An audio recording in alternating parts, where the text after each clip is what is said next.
Midi, voici le journal.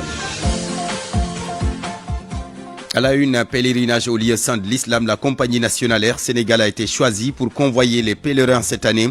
En outre, le Sénégal aura un quota de 12 860 pèlerins comme en 2019, entre autres décisions sorties de la rencontre hier entre le nouveau délégué général au pèlerinage et les voyagistes privés. Le Dakar de Médina Gounass, l'édition 2023 de cette retraite spirituelle démarre demain samedi. Le chef de l'État y est attendu demain dans l'après-midi. La Sénélec a investi 300 millions CFA pour assurer l'alimentation en électricité de la cité. Papa Mademba Bitey, le directeur général de la société, était sur place. Jeunesse de mon pays, refusez d'être manipulée par les acteurs politiques. Ce message du chef de l'État depuis Sédhiou n'est pas tombé dans l'oreille d'un sourd. Vous allez entendre quelques jeunes, ils se disent préoccupés par la stabilité du pays. Le dernier hommage à la pionnière du cinéma sénégalais. La levée du corps de Safi Faye a eu lieu ce matin à l'hôpital principal, inhumation à Fadial, son village où elle a d'ailleurs tourné tous ses films.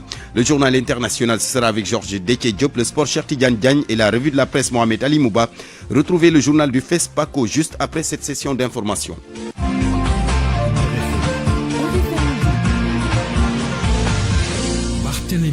Abdou Thiam est à la technique, bienvenue à tous. D'abord, nous parlons du décès du docteur Ibra Mamadou Wane. L'homme a été à plusieurs reprises ministre et député sous le régime socialiste. Il a été notamment ministre de l'Éducation et de la Culture sous Senghor. Le docteur Ibra Mamadou Wane est décédé ce matin à l'âge de 96 ans. Ismaïla Touré, un des membres fondateurs du groupe Touré Kunda, sera également inhumé aujourd'hui à 14h30 au cimetière musulman de Montreuil, c'est à Paris. Une inhumation donc dans la plus grande sobriété. Le chanteur est décédé lundi à Paris à l'âge de 73 ans. Ismaïla Touré vivait en France depuis plusieurs années. Le dernier adieu à la pionnière du cinéma sénégalais. Ils étaient donc nombreux ce matin à l'hôpital principal de Dakar pour rendre hommage à Safi Faye, un modèle de courage et de détermination pour les jeunes cinéastes sénégalais. L'enfant chéri de Fadial sera inhumé ce vendredi même dans son village où elle a tourné tous ses films. Anna Rocha a assisté à la cérémonie de levée du corps.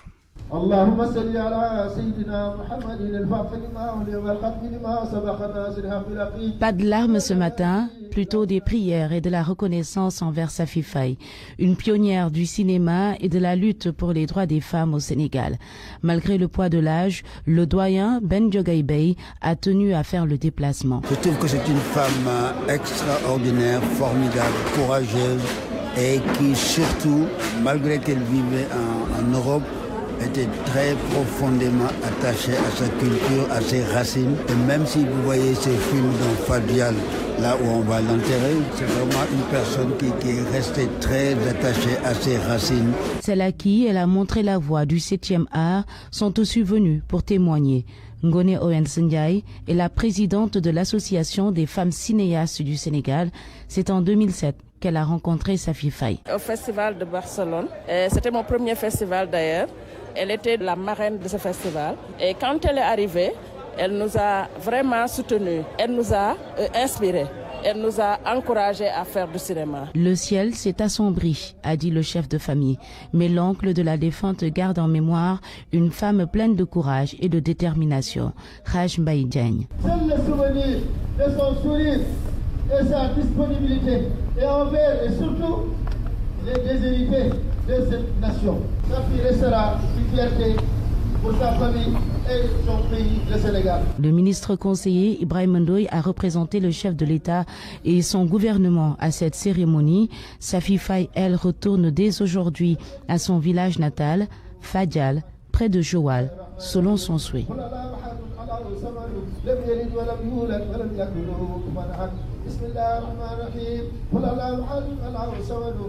Anna Rocha, merci Safi Faye, donc la pionnière du cinéma sénégalais qui va reposer, vous l'avez dit, à Fadial. Inhumation ce vendredi même, midi 4 minutes. RFM, partout, tout le temps.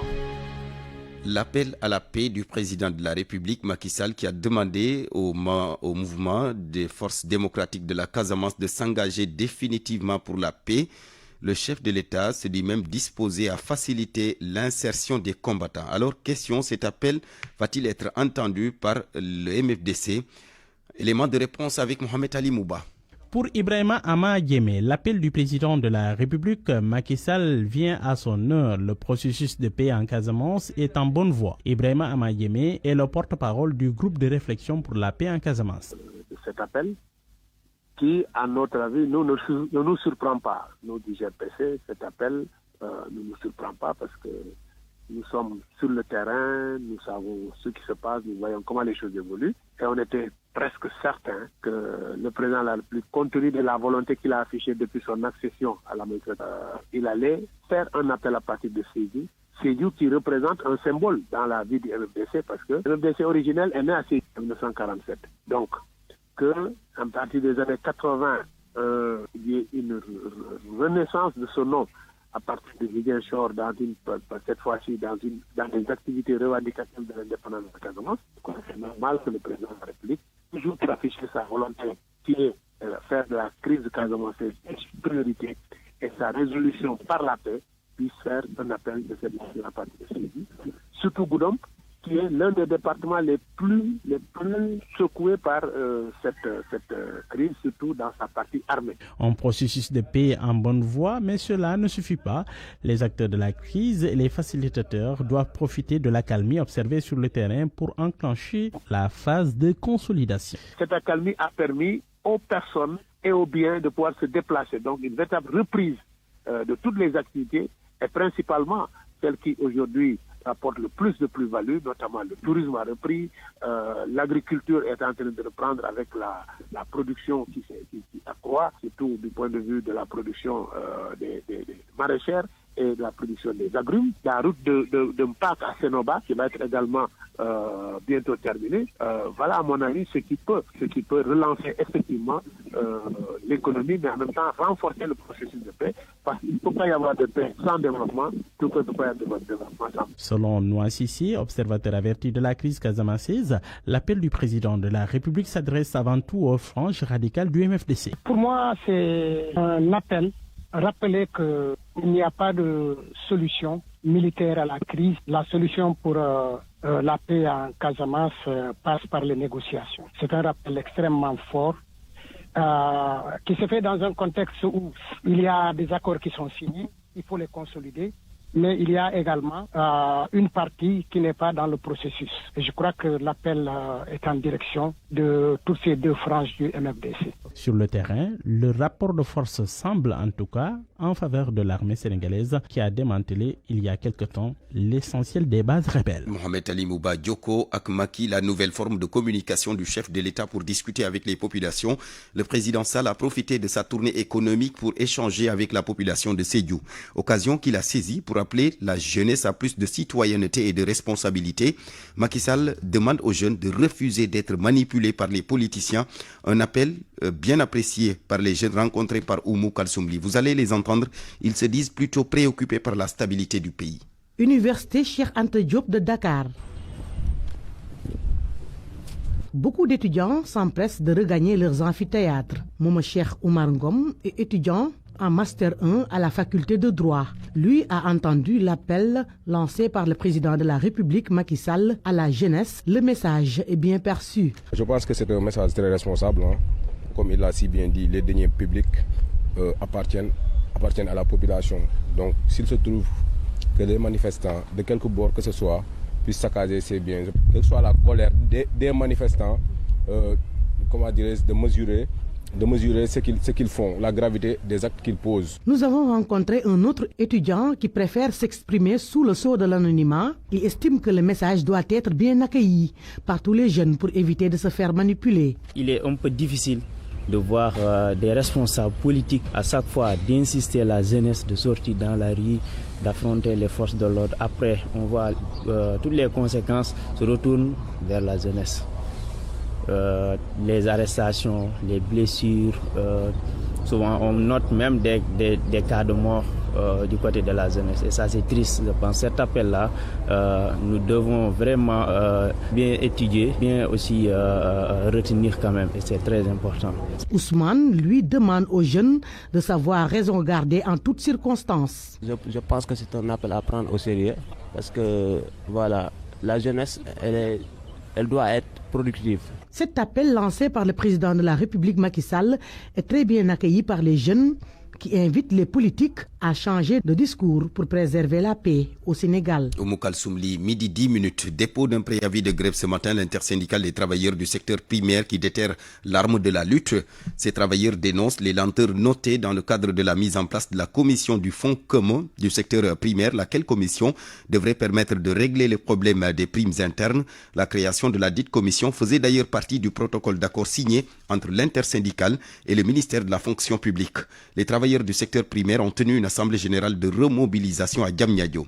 Omar Dramé, membre de la cellule de communication interrogé par Abdou Diouf Diagne. Comme vous le savez, la troisième force syndicale de ce pays va se battre à nouveau pour que ces fonds communs soient matérialisés.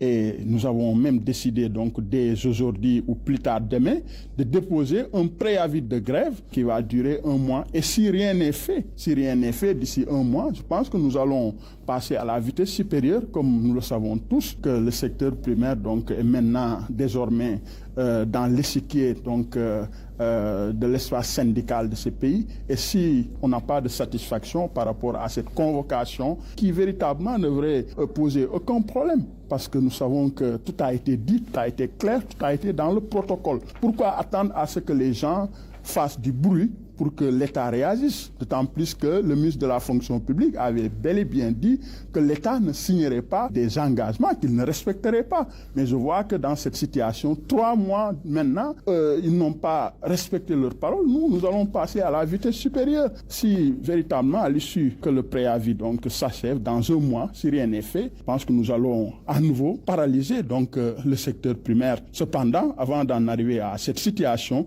nous demandons aux autorités compétentes, surtout la fonction publique. Omar Dramé, membre de la cellule de communication de l'intersyndicale des travailleurs du secteur primaire, je rappelle donc que le préavis a été déposé ce matin. Pas de cours au lycée d'Ngoy dans le département de Mabéi. Les élèves sont sortis des salles de classe pour organiser une marche jusqu'à la sous-préfecture. Ils réclament de meilleures conditions d'études. Un parfum de détournement de fonds pollue l'atmosphère au niveau de leur établissement scolaire. Babacar Diouf nous en dit plus. La marche est partie du lycée de Ngoy pour s'achever à la sous-préfecture de l'arrondissement du même nom. Les élèves ne veulent qu'une chose. Nous sommes éperdument à la recherche de solutions pérennes face à cette situation qui n'a que trop duré. Merci à vous. Ce qu'ils ne peuvent pas faire à cause de mots comme manque de grillage de matériel didactique, de géométrie, d'expérimentation scientifique et technique, manque de réhabilitation des classes et des abus. Ça contient l'insuffisance du matériel de reprographie et la mise en œuvre effective de logiciel Planète, malgré la formation des enseignants et la dotation en ordinateur. Accompagné d'une liquidité financière. Par ailleurs, on note l'insuffisance de table-banc, de bancs publics et des puits non fonctionnels. À l'origine de cette situation, les élèves du lycée de Ngoy pointent du doigt. Nos professeurs avaient décrété 2 jours de grève parce qu'il y avait des manques de crescellement. Alors que cette année-ci, les inscripteurs de l'école a fait de 8 millions et quelques. Alors qu'il y aura ici de manque de crédit et ça c'est anormal aussi. L'argent que vous avez payé, on dit qu'il y a un détournement dans notre établissement. On ne sait pas. On va faire tout pour savoir s'il y a un détournement ou bien. L'origine de détournement, c'est le chef de l'établissement. Le sous-préfet de l'arrondissement qui a reçu le mémorandum promet de faire suivre. Bombay, RFM Babacar Diouf. Violence basée sur le genre. À Thiès, beaucoup de femmes sont victimes du phénomène. Ajoutez à cela les cas de viol sur des jeunes filles. Les autorités administratives et les organisations féminines sonnent l'alerte. Un centre d'accueil a été construit à Dakar Mbaye, c'est dans le Djobas, mais le dit centre reste confronté à un manque de psychologues et de personnel qualifié. Cheikh Anta Diop. Thiès, une ville cosmopolite, est en proie à de multiples dangers. Des jeunes filles et femmes sont victimes de violences et tracasseries. D'après l'adjoint au préfet de Thiès, Diadji Gueye, cela traduit la persistance de les accompagner. Qui souvent sont destinés aux enfants et aux filles. Parce que la prise en charge, cela demande un centre d'accueil. Et souvent, c'est un problème chez nous, à Thiès. C'est dans ce sens qu'un centre d'accueil a été construit ici à Dakar Mbaye, dans la commune de Notto Djobas, par une bonne volonté, Khadi Koita, en partenariat avec le Japon. Selon la présidente de l'association PALAP, les autorités administratives et locales doivent jouer leur partition afin de garantir la sécurité de ces femmes et jeunes filles presque abandonnées. J'ai vu des femmes qui se prostituaient parce que elles étaient éjectées de la famille parce qu'elles étaient enceintes, parce qu'il y avait des viols et tout ça. Alors moi, je voulais avoir un refuge pour elles, pour qu'elles puissent se reconstruire, se sentir encore femmes, être humains, et pouvoir avoir des formations pour l'économie sociale et aussi leur émancipation financière. Administrativement, nous n'avons pas encore les fonds pour embaucher des gens parce que pour que ça puisse marcher, il faut une surveillante, il faut des travailleurs sociaux, il faut des travailleurs médicaux pour les suivre. Donc, les partenaires sociaux demandent aux autorités d'y mettre un contenu pour que ces questions liées à la maltraitance d'enfants et de filles soient réglées à jamais. RFM Thiès, Cheikh Anta Diop. Cheikh Anta Diop, revenons ici à Dakar, à Yeumbeul Sud précisément, où plusieurs quartiers sont victimes d'un problème d'assainissement. Les habitants réclament les bassins de rétention annoncés depuis le dernier hivernage. Dans cette commune de la banlieue de Dakar, les populations font également face à une insécurité galopante. Aminata Ba. Le défaut d'assainissement à Yeumbeul Sud inquiète ses habitants. Pourtant, ils ont mené plusieurs actions pour résoudre ce problème, mis en vain selon Cherning. Nous avons des problèmes réels d'inondation. S'il y a presque 52 quartiers, on peut dire que les 40 et quelques sont dans l'eau presque. Il n'y a pas de canalisation. Les routes aussi ne sont pas accompagnées de canalisation. Les gens, à chaque fois, s'investissent dans beaucoup de démarches. En tout cas, à Yeumbeul Sud, c'est comme s'il n'y a pas d'autorité. Le gouvernement avait annoncé la construction de 2 bassins de rétention dans la localité. Selon Massamba Diop Niang, adjoint au maire de Yeumbeul Sud, ils attendent toujours le démarrage des travaux. Ceux qui ont commencé de faire les travaux au niveau de Yeumbeul Nord doivent faire les mêmes travaux au niveau de Yeumbeul Sud. Mais pour Yeumbeul Sud, c'est toujours aux oubliettes. Donc c'est un problème au niveau de l'État central. On leur demande vraiment de faire ces bassins de rétention avec le Promoville. Il ne faut pas attendre jusqu'à un mois ou à quelques jours de l'hivernage pour faire ce qu'on appelle du saupoudrage. L'accès est également difficile à Yeumbeul Sud. Ces riverains disent être confrontés à des embouteillages monstres aux heures de pointe. Ils réclament l'élargissement de la route. En venant ici, vous trouvez que des routes très étroites, mais aussi des routes non bitumées. Mais les taxis refusent de venir ici. C'est une demande sociale de faire cet élargissement parce que c'est vraiment étroit, ces routes, mais également l'accès est difficile au niveau de Yeumbeul. Mais c'est tout le temps, c'est toutes les heures, tout le temps. L'insécurité, un autre calvaire auquel Yeumbeul Sud est confronté au quotidien. Nos interlocuteurs demandent aux autorités d'outiller comme il le faut le commissariat de police de la zone. Aminata Ba, Keur Massar, Radio Futur Média. Des infrastructures sociales de base pour désenclaver Kéréwan, c'est ce que réclament les habitants de cette localité située dans le département de Médina Yoro Fula. De l'eau potable, de l'électricité, des routes, une ambulance, entre autres préoccupations formulées par ces populations de Kéréwan situées à la frontière entre le Sénégal et la Gambie. Abdoulaye Diallo. Les habitants de la commune de Kéréwan dans le département de Médina Yoro Fula réclament de meilleures conditions de vie. Situés dans une zone frontalière, ils sont victimes d'un manque criard d'infrastructures sociales de base. Fodé Abdoulaye Diallo porte leur parole. Les doléances que nous avons, le village de Kéréwan a un réseau téléphonique très faible, puisque pour avoir de l'internet à Kéréwan, c'est tout à fait un problème. Pour se connecter, même pour appeler directement, c'est des problèmes. Nous avons un problème d'électricité, puisque depuis la création du village, un village comme Kéréwan, plus de 150 ménages qui n'ont pas d'électricité, c'est inadmissible.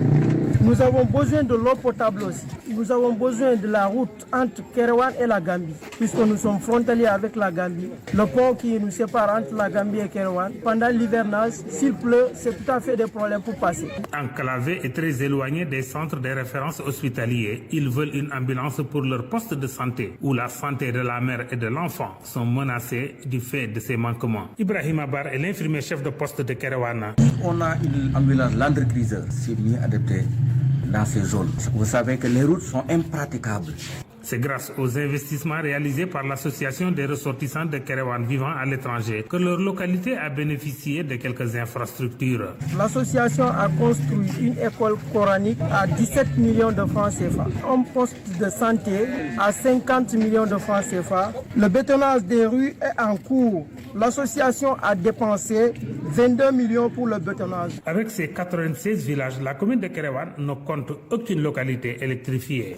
RFM Kolda, Abdoulaye Diallo. RFM, fréquente modulation 94.0, la radio en puissance. RFM Midi. Une réunion de prise de contact s'est tenue hier entre le nouveau délégué général au pèlerinage, le docteur Aboubakar Sarr, et les voyagistes privés. À cette occasion, le ministre des Affaires étrangères, Aïssata Tall Sall, qui a présidé la rencontre, a annoncé que les pèlerins sénégalais seront convoyés cette année au lieu saint de l'islam par la compagnie nationale Air Sénégal.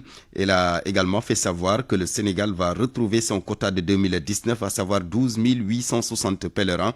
Les voyagistes privés, naturellement, se réjouissent de ces décisions. Toutefois, ils demandent à l'État de prendre toutes les dispositions pour éviter tout couac.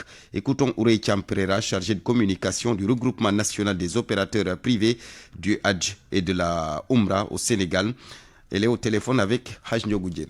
Le ministre des Affaires étrangères a annoncé que le Air Sénégal sera le transporteur de cette année pour le Hajj. Nous avons pris bonne note. Nous encourageons Air Sénégal à tout faire pour que ce soit une réussite et nous ferons de notre mieux pour accompagner notre compagnie nationale, même si nous savons que les difficultés seront énormes, mais nous ferons de notre mieux, vraiment en parfaite coordination avec le gouvernement pour y arriver.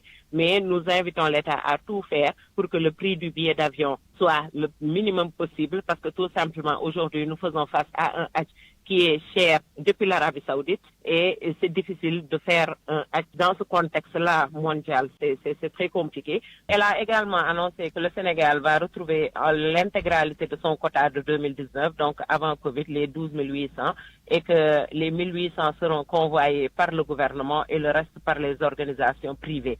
Nous avons également noté cela, mais nous avons rappelé au gouvernement que la tension sur le quota constitue le principal problème dans le secteur du pèlerinage, parce que la demande est plus forte que ce que nous avons comme offre aujourd'hui, alors que le Sénégal a un quota normal de 1% de sa population musulmane.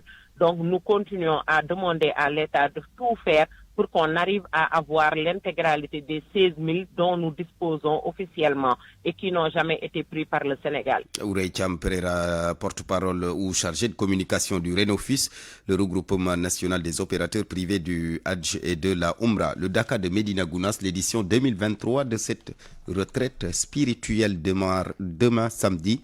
Le chef de l'État y est attendu demain. Dans l'après-midi, la Sénélec a investi 300 millions de francs CFA pour assurer l'alimentation en électricité de la cité. Papamba Demba Bitey, le directeur général de la société, était sur place. Il s'est confié à Abraham Polpouy. Je puis vous dire que je suis satisfait de ce que j'ai vu, parce que cette année encore, nous avons fait plus que l'année dernière en termes d'amélioration de la qualité de la fourniture, avec l'installation de 4 nouveaux postes au niveau de la ville pour assurer l'alimentation. Mais en termes aussi de sécurisation de cette alimentation. Comme vous le savez, l'innovation cette année, c'est que le Dakar, on est maintenant alimenté à partir du réseau interconnecté. Parce que on vient de réaliser le désenclavement électrique de la zone sud, ce qui fait que Médina Gounass en a bénéficié. Mais malgré tout, nous avons maintenu tout le parc de production qui était là en le renforçant avec d'autres groupes que nous avons pris au niveau des autres centres secondaires. En d'autres termes, cette année, Sénélec a investi 300 millions pour la couverture correcte du Dakar, avec 15 km de lignes basse tension, 300 points lumineux supplémentaires et également la mise à disposition de 5 groupes de secours qui vont nous permettre de sécuriser l'alimentation électrique des pèlerins pendant toute la période de Dakar. RFM. L'actualité internationale. Avec Georges Détié-Diop dans ce studio. Bienvenue Georges. Merci Barthélémy Ngom. Et nous parlons d'abord de la présidentielle au Nigeria. Atiku Abubakar qui dénonce un viol de la démocratie. Comme Pete Obi, il a rejeté les résultats du scrutin de samedi dernier, résultat qui donne vainqueur Bola Tinubu, candidat du parti au pouvoir avec 37% des voix. Les manipulations et les fraudes qui ont accompagné cette élection sont sans précédent dans l'histoire de la nation. C'est ce qu'a déclaré devant la presse à Abuja le candidat du Parti démocratique du peuple PDP qui dit ne pas comprendre pourquoi l'arbitre électoral était si pressé de conclure la collecte et l'analyse l'annonce des résultats étant donné le nombre de plaintes et d'irrégularités enregistrées. Le candidat malheureux parle de viol de la démocratie. Selon lui, les résultats proclamés par la Commission électorale nationale étaient grossièrement biaisés au profit de Tinubu, âgé de 70 ans, candidat du Congrès des progressistes qui a officiellement remporté l'élection présidentielle avec plus de 8 800 000 voix, soit 36% des suffrages. Le scrutin qui s'est globalement déroulé dont le calme était marqué par des retards dans le décompte des voix et d'importantes défaillances dans le transfert électronique des résultats, provoquant la colère de nombreux électeurs et des partis d'opposition. Par le passé, les élections organisées dans le pays le plus peuplé d'Afrique ont souvent été entachées par des violences. Mercredi, le président déclaré élu a appelé ses adversaires à faire équipe ensemble. Il leur demande ainsi de le rejoindre pour qu'ils puissent commencer ensemble à reconstruire le foyer national. Les candidats qui veulent contester l'élection ont 21 jours après l'annonce des résultats pour saisir la justice. La République démocratique du Congo, Georges, la tête du chef des ADF mise à prix. Les États-Unis offrent une récompense pouvant aller jusqu'à 5 millions de dollars pour toute information susceptible de mener au chef rebelle. Une annonce de l'ambassade des États-Unis à Kinshasa. Les forces démocratiques alliées ADF sont à l'origine des rebelles ougandais qui ont fait souche depuis le milieu des années 1990 dans l'est de la République démocratique du Congo. Ils sont accusés d'avoir massacré plusieurs civils. La tournée d'Emmanuel Macron en Afrique centrale après le Gabon, le président français est en Angola pour quelques heures. Il doit s'entretenir avec son homologue Joao Lourenço avant de repartir pour Brazzaville. Environ 20 passagers et membres d'équipage du vol Condor. L'avion a subi des turbulences environ 2 heures avant l'atterrissage. Selon le porte-parole de la compagnie, les personnes blessées faisaient l'objet d'un examen médical. La gravité de leurs blessures n'a pas été précisée dans l'immédiat. La cabine de l'avion aurait également été endommagée, mais aucun autre détail n'a été donné. L'avion, un Airbus A330, transportait 272 passagers et 13 membres d'équipage. En France, le Sénat, à majorité de droite, a largement rejeté ce matin une demande de référendum portée par la gauche sur la réforme des retraites du gouvernement, laquelle réforme prévoit le recul de l'âge légal à 64 ans. Les sénateurs ont repoussé par 251 voix contre 93 la motion référendaire. On termine par la Biélorussie. Le co-lauréat du prix Nobel de la paix 2022, Ales Bialiatski, a été condamné à 10 ans de prison. 2 de ses collaborateurs arrêtés comme lui en juillet 2021 ont été condamnés respectivement à 9 et 7 ans de prison. Le verdict s'inscrit dans une nouvelle série de procès visant militants, journalistes et opposants réprimés depuis le mouvement de protestation de l'été 2020. Merci beaucoup Georges Détché-Diop. RFM Sport.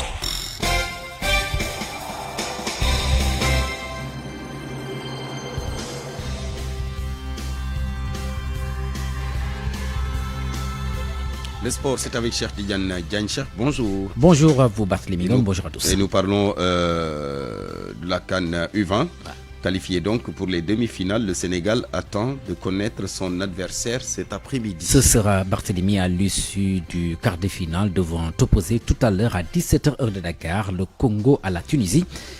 À noter aussi que l'autre rencontre de quart de finale se joue ce vendredi, toujours à partir de 15h heure de Dakar, 14h plutôt heure de Dakar.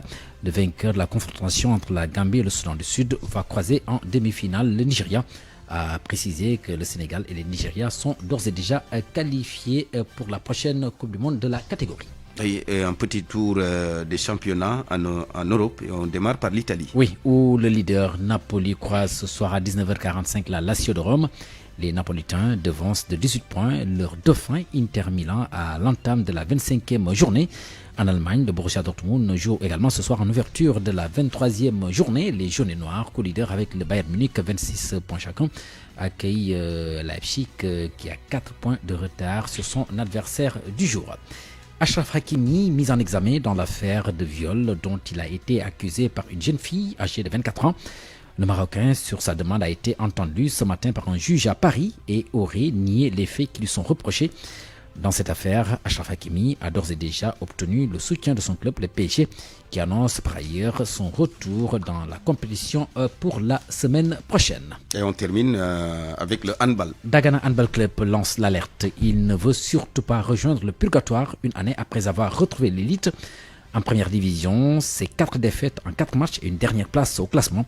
Mahaba, président du club, s'explique au micro de Mamadou Diagne. Nous sommes 4e journée championnat, 4e défaite. Nous sommes à notre 4e défaite pour autant de sorties, ce qui veut dire que nous sommes dans d'énormes difficultés.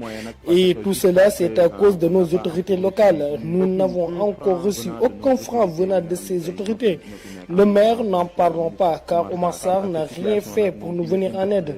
Et nous l'interpellons directement. Il ne se soucie même pas du handball. Et je vous le dis, nous n'avons pas de terrain adéquat pour nous entraîner convenablement. Pour les équipements, n'en parlons même pas. Le maire nous avait fait une promesse comme quoi il va nous construire un terrain avant les compétitions. Mais les travaux ont cessé depuis longtemps, sans raison valable. Nous sommes les ambassadeurs de Dagana, donc il doit nous venir en aide. En tant que maire de la commune, il nous reste 10 matchs à jouer et nous ferons le nécessaire pour revenir. À 12h30 à vous, Barthélémy, pour la suite du journal. Merci beaucoup, cher Tidiane Diagne. La presse de ce vendredi parcourue par Mohamed Ali Mouba. Bonjour. Bonjour. De quel côté se situent les chancelleries occidentales au sujet du 3e mandat de Macky Sall? À un an de la présidentielle, les supputations vont bon train pour qui roule Macron. Les États-Unis sont-elles réellement d'accord pour que Macky Sall signe un autre bail de 5 ans avec les Sénégalais? Selon Walfadri, l'Élysée et la Maison-Blanche s'opposent. Le journal parle même de mise en garde de Macron et de Biden qui rappelle Macky à ne pas tenter le diable. Aux yeux du journal Enquête, la question du 3e mandat au Sénégal est devenu un enjeu véritable. Busby le jour parle d'invalidation diplomatique de la part des États-Unis et de la France, des pressions extérieures comme avec Wade en 2011. Pendant ce temps, Idrissa Seck continue de chercher sa voie au sein de Benno Bokk Yakaar. Il accuse ses alliés de la paire de ne s'être pas beaucoup battus aux dernières élections. Selon l'AS, dans ce journal, Maodo Malik Mbaye de la paire lui porte la réplique en ces termes. Votre analyse vous isole de la vérité des faits et elle est même dangereuse. En faisant de telles déclarations, vous prenez le risque de rendre difficile la cohabitation entre Réumi et le Benno.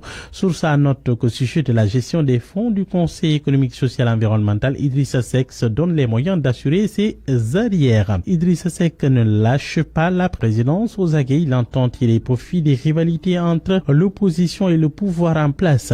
La tournée économique du président Macky Sall a séduit le chef de l'État qui tend encore la main au MFDC. Le journal Les Échos lui ouvre ses colonnes sans attendre. Aux rebelles, il dit « Je renouvelle mon appel à mes frères du MFDC pour définitivement enterrer la hache de guerre. Je m'engage à les accomplir dans la réinsertion et dans le développement de tous les territoires de la Casamance. » Le journal Le Soleil lui fait focus net sur les investissements du gouvernement dans la région et trouve que Goudomp est bien servi. Le président Sall a procédé au lancement des travaux de la rive gauche du Pakao, du Promoville et de la maison de la jeunesse à Goudomp. Recrutement supplémentaire de jeunes aussi. Cela suffira-t-il à reconquérir le cœur des populations de Pakao? Le quotidien Le Témoin doute. Le journal explique en page intérieure pourquoi l'opération reconquête de Macky est vouée à l'échec. La baisse du coût du loyer, ça passe ou ça casse. Les bailleurs récalcitrants avertis, ils sont sous la contrainte de la loi, relève Vox Populi. Le décret 2023-382 publié au journal officiel du 28 février 2023, caution d'avance, paiement du loyer à la fin du mois de jouissance, diminution de moitié de la commission d'agence ou de courtage.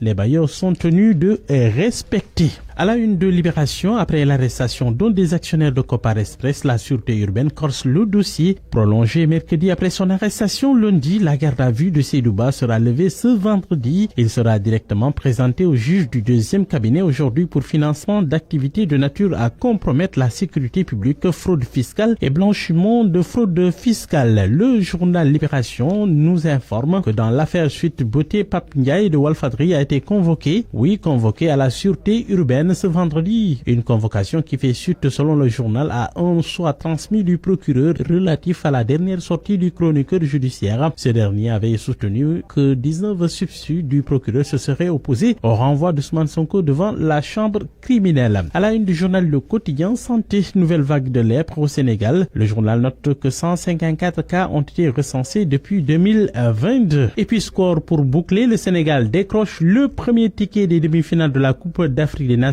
des moins de 20 ans. Oui, en battant hier le Bénin 1-0. Cette qualification relève enquête dans le carré d'As a permis aux Lionceaux de valider leur 4e participation à la Coupe du Monde 2023 en Indonésie. Le journal Stade Quotidien note que les Sénégalais ont fait d'une pierre deux coups. Le journal Record fait focus net ce matin sur Iliman Ndiaye qui fait sensation outre-Manche. C'est tout simplement que la jeune pépite sénégalaise compte à son compteur 11 buts cette saison et enchaîne les prestations de haute facture. La dernière en date était face à Tottenham mercredi en FA Cup. Cet été, le Lion pourrait affoler le mercato. Note encore le journal. Dans le journal Sunu Lamb, Bekay Mbaye, chroniqueur sportif, parle du combat Sa Thiès de Greg. Selon Bekay Mbaye, physiquement, tous les deux sont prêts. Bonne nuit à tous.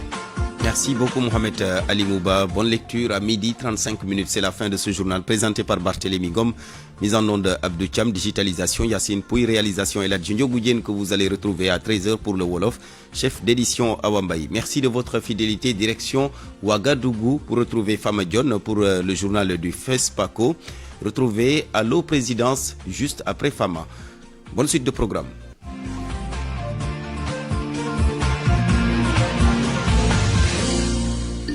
Bonjour à tous et bienvenue dans ce 5e numéro du journal consacré à la 28e édition du FESPACO.